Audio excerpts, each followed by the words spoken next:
It has been called the nation's silent mass disaster. 40,000 unidentified bodies nationwide, 84,000 missing persons.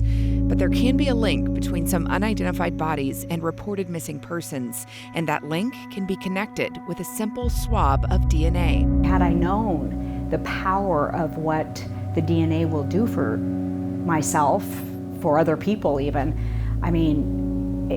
the closure it's a whole new life. Twinette Benson's brother, Todd Mertez, went missing from Las Vegas in 1986. He was only 25.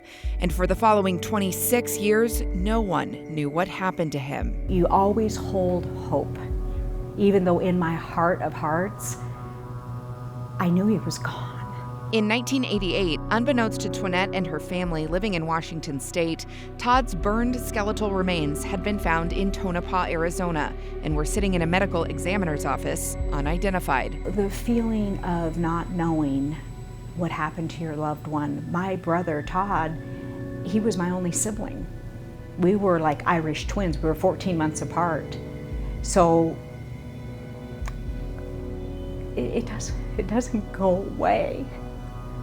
Around 2010, a cold case detective in Washington state approached Twinette and her family about collecting DNA to enter into a national database in the hopes of finding Todd's body. That same year, detectives in Arizona coincidentally entered DNA from Todd's remains into the database, and in 2012, the DNA profiles matched.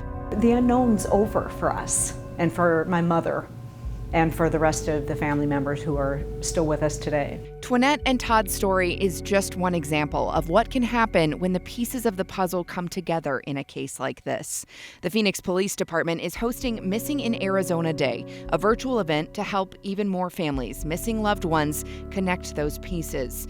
MIA Day is virtual this year and is happening October 17th from 10 to 4.